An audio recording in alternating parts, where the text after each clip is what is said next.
கடந்த 2 ஆண்டுகளாக மூடி கிடக்கும் அரசு மருந்தகத்தால் 12 கிராமங்களைச் சேர்ந்த பொதுமக்கள் பாதிக்கப்பட்டுள்ளனர். இது குறித்த கூடுதல் விவரங்களை கும்பகோணம் செய்தியாளர் முரளியிடம் கேட்கலாம்.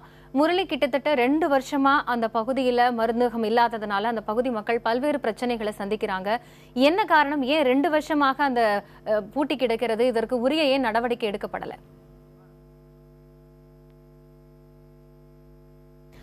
முரளியிடம் பேசுவதற்கு முன்பாக சுகாதாரத்துறை செயலாளர் நம்மளோட இணைப்பில் இருக்கிறார் ராதாகிருஷ்ணன், அவரிடம் பேசலாம். சார் வணக்கம். வணக்கங்க. வணக்கம் சார், ஆவூர் பகுதியில் மருந்தகம் 2 வருஷமா திறக்கப்படலை, அதனால ரொம்ப சிரமத்திற்கு ஆளாகிறோம்னு அந்த பகுதி மக்கள் தெரிவிச்சிருக்காங்க. என்ன காரணத்தினால அந்த பகுதியில் மருந்தகம் திறக்கப்படலை சார்? ஃபர்ஸ்ட் ஆஃப் ஆல்மா இந்த ஆவூர் பகுதிக்கே ஒரு புது பிஹெச்சி ப்ரப்போஸ் ஆகி விரைவில் அது அறிவிக்கப்பட உள்ளதுமா.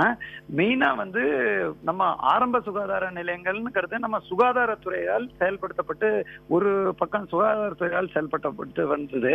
இந்த ஆவூர் போன்ற பகுதிகளில் நம்ம உள்ளாட்சி அமைப்பு மூலமாகவும் சில மருந்தகங்கள் அந்த காலத்துல இருந்தது. அந்த மாதிரி உள்ள மருந்தகங்கள் தான் ஒரு காலகட்டத்தில் அங்க தொடர்ந்து செயல்படுத்த முடியாத நிலையில் அவங்க படிப்படியாக சுகாதாரத்துறைக்கு மாற்றப்பட்டு வருகிறது. ஆவூர் பகுதியோட பொதுமக்கள் பக்கத்துல இந்த இது ஐ திங்க் வலங்கைமான் பகுதி ஆவூர் நீங்க சொல்றீங்கன்னு நினைக்கிறேன். வலங்கைமான் அந்த பகுதியில இருக்கிற ஆவூர் பகுதியோட இதுக்கு இப்போ விரைவில் நடவடிக்கை எடுத்து அதுக்கான ஏற்பாடுகள் செய்யப்பட்டு வருகின்றன.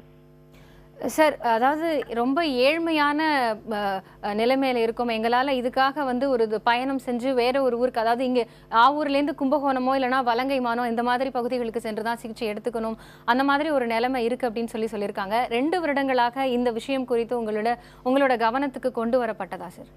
இல்லம்மா, இந்த இது கவனத்துக்கு கொண்டு வரப்பட்டு இப்ப இந்த உள்ளாட்சி அமைப்பு செயல்படுத்தக்கூடிய இந்த மருந்தகங்களை ஆய்வு நடத்தி அதுல ஏற்கனவே எதெல்லாம் இந்த ஆரம்ப சுகாதார நிலையத்துக்கான தகுதி உள்ளதோ, அதே மாதிரி துணை சுகாதார நிலையத்துக்கான தகுதி உள்ளதோ அந்த மாதிரி மாற்றப்பட்டு வருகிறது. இதற்கான அறிவிப்பும் விரைவில் வந்துவிடும். இது இங்க ஒரு ஆரம்ப சுகாதார நிலையம் அமைப்பதற்கான சாத்தியக்கூறு இருக்கு அப்படின்னு சொல்லிதான் பண்றாங்க.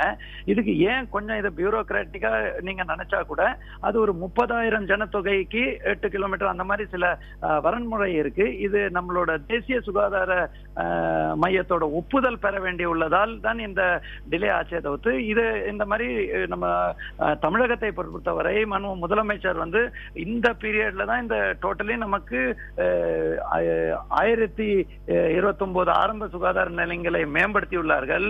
அது மட்டும் இல்லாம நம்ம ஏற்கனவே 129 ஆரம்ப சுகாதார நிலையம் மேம்படுத்தப்பட்டுள்ளது.